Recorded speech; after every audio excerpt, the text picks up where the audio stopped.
Let's pick up this build where I last left off, and I'm going to show you a bunch of stuff, and then we'll get right into where this is at right now. Today is the day that this drives out of here under its own power. Okay, the last time you saw this thing, the motor was out of it. We had the wrong torque converter on it, and all that's been fixed. We got all that worked out, where the tranny meets the torque converter, everything is right. So that's back in. This whole setup, if you flip it over, it would end up being about here, so I don't like the look of it. That's why I'm running it forward. But I'm going to take this and go right away tight. And then it's going to come down 45 over and into this rail and go straight back and drop down, disappeared. So when you look at it, you're barely going to see anything, and that's where I want it.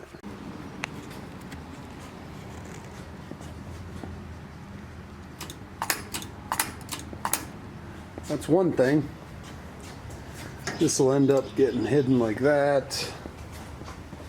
Here's a look at the fuel line and the vacuum lines. I put them here because I like the way they look.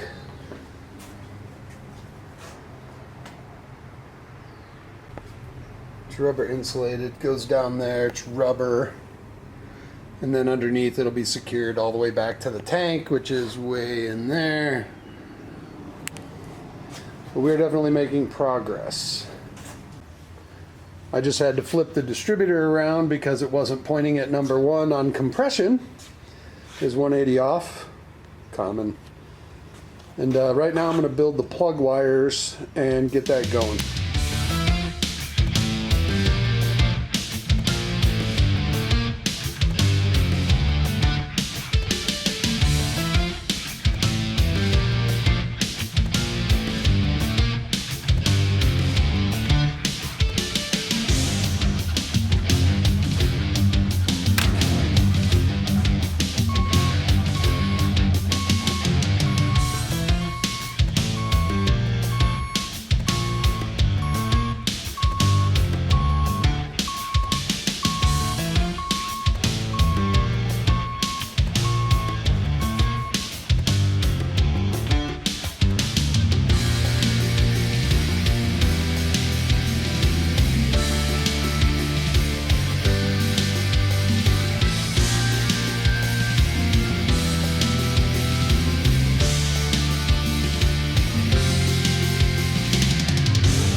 We did an initial test fire yesterday, and it fired up. We got it to go, and then we were like done for the day. Came out this morning, and the bottom of this was wet, and all of the gas leaked out of the tank. Fortunately, I only put in about 1.5 gallons, and I'm not sure why, but I'm going to pull this because it looks like I saw some gaskets sticking out, which means there may not be a good gasket on here, and it's a brand new pump. So, you know, at today's gas prices, I don't need to be losing $50 million a gallon. So let's find out what the hell's going on in here. I'm sure there's going to be a spring type diaphragm or some shit. Parts are going to fall out. But let's find out. Oh, yeah, all kind of parts.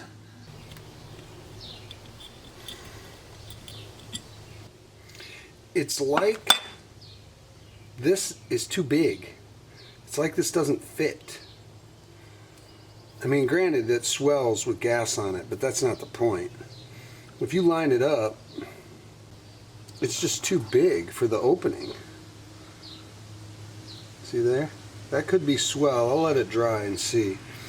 But this needs to fit right in that groove.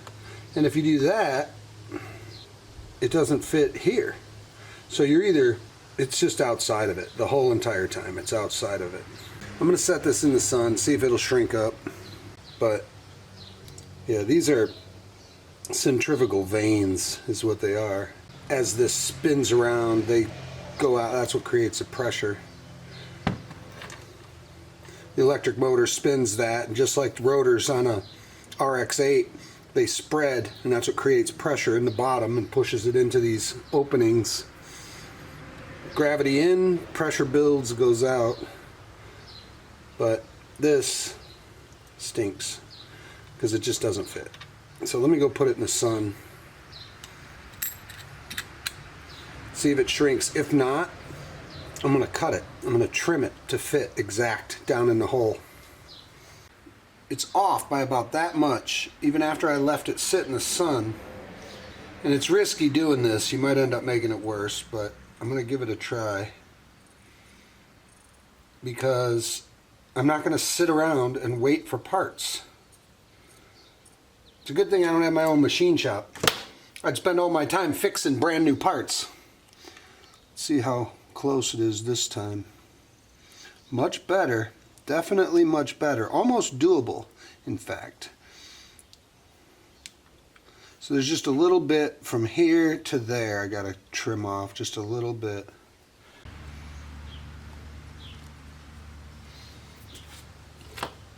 Well, let's find out.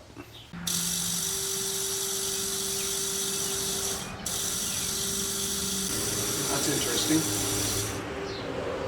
It's trying.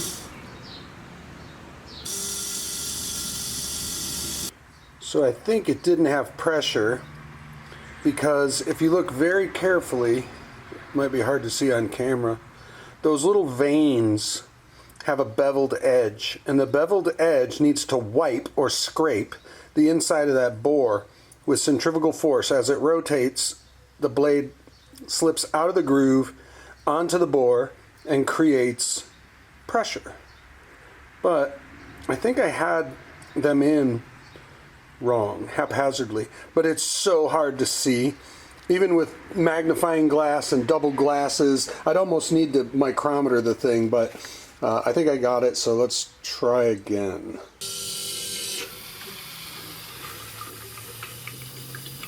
Still leaks. Yeah, it's leaking out of the bottom. Alright, I got all the plug wires on, I got the fuel lines on, and we did do a test run yesterday. I'll use this phone footage because with that fuel pump issue, I'm not able to run this again today. So take a look at the footage from yesterday.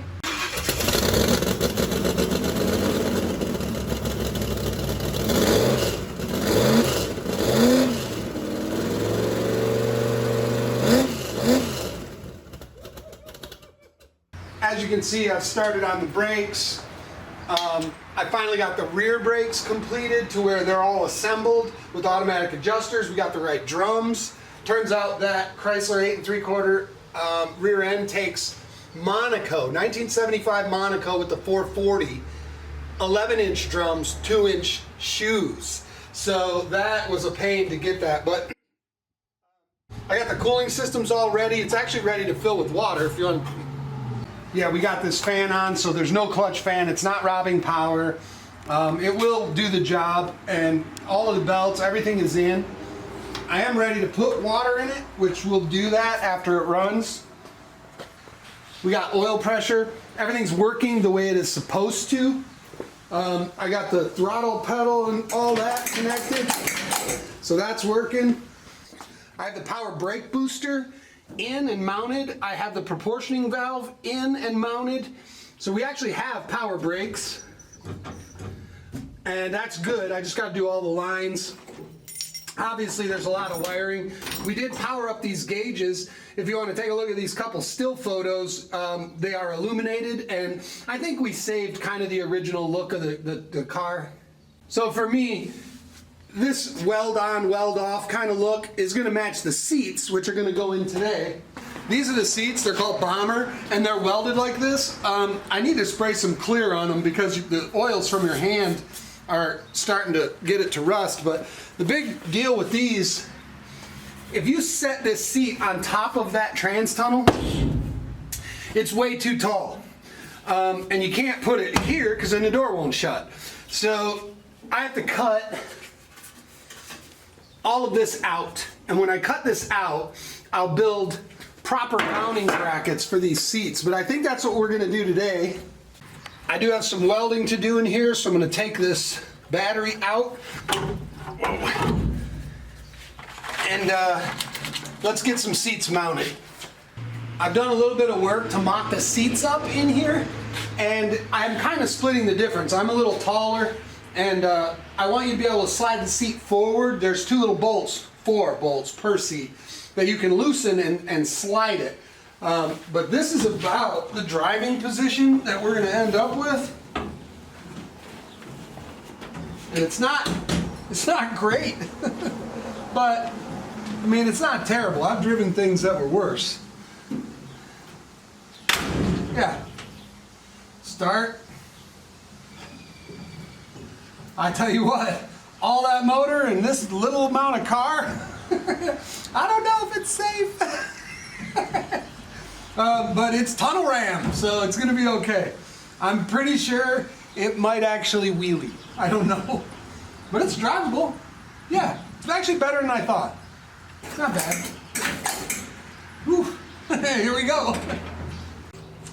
This is the cover for the BrakeMaster cylinder that you will have to pull the seat if you ever need to get to it, but at least now there's a cover for that. So let's put the seats in and see how they look.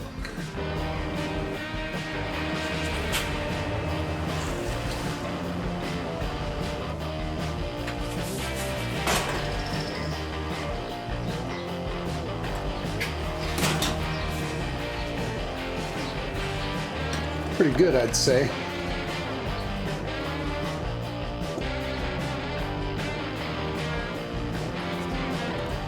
Power to the automatic choke.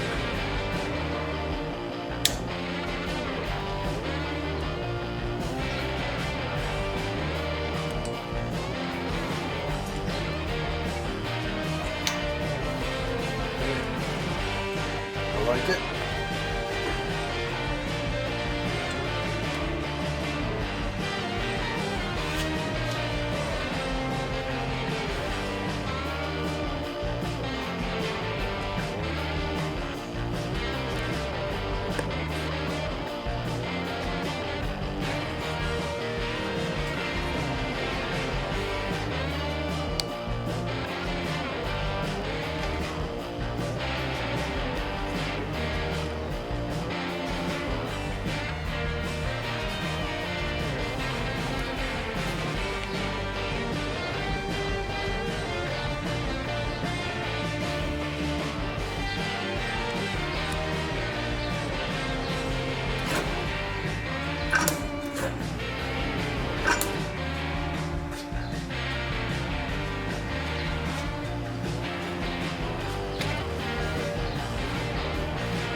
Whoa, that's not good. Yeah. It'll go.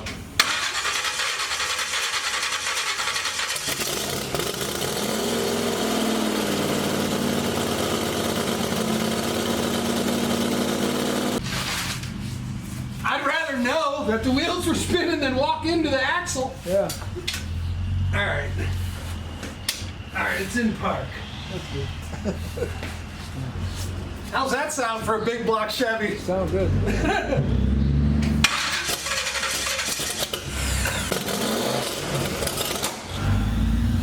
Timing, I think. Could be out there.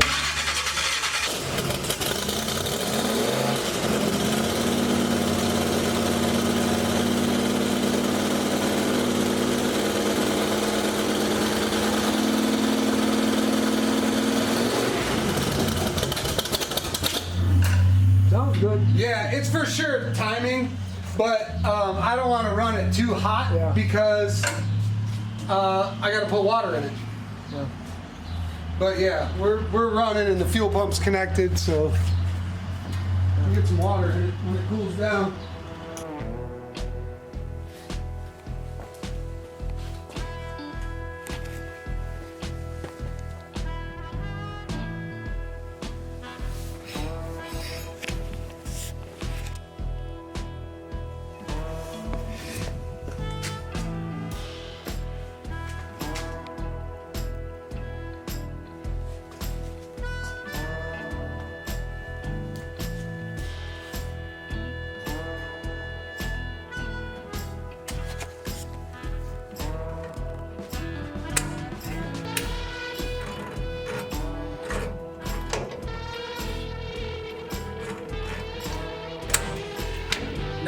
brakes done. I've got the drive shaft in. I've got everything wired except for the headlights. I'm still bleeding the brakes, but it's been a long several days, and I mean long days. So that's it for today. I'm out.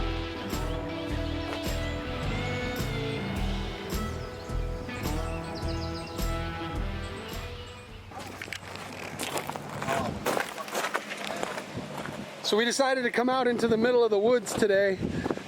Actually, more accurately, it's an abandoned strip mine where they charge you money to ride, but it's pretty freaking sweet. So we're gonna go pop some wheelies.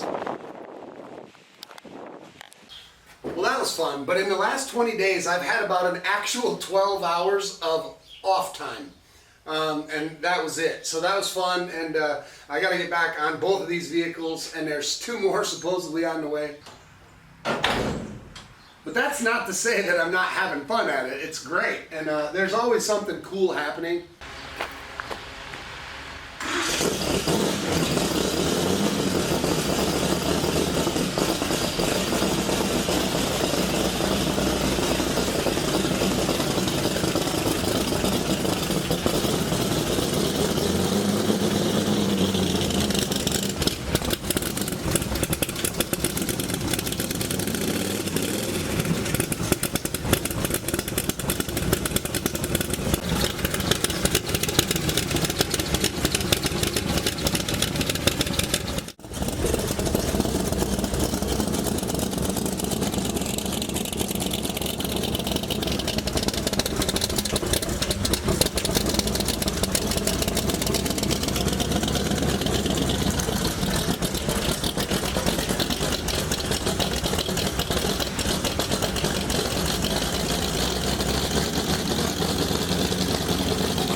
Well, that's it. I got it to drive.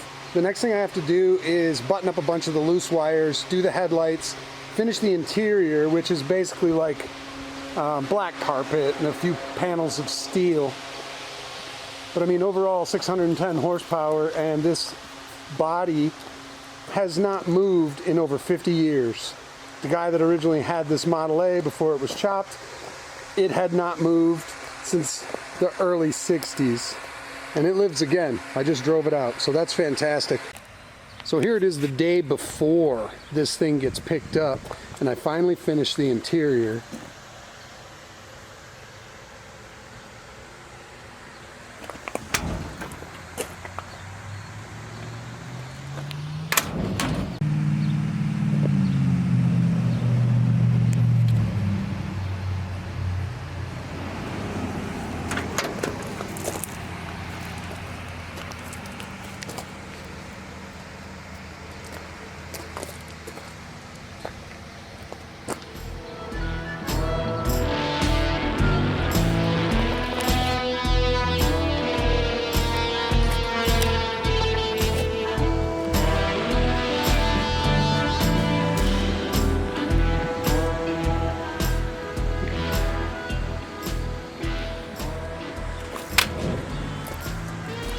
And that's it, it's ready for the glass shop.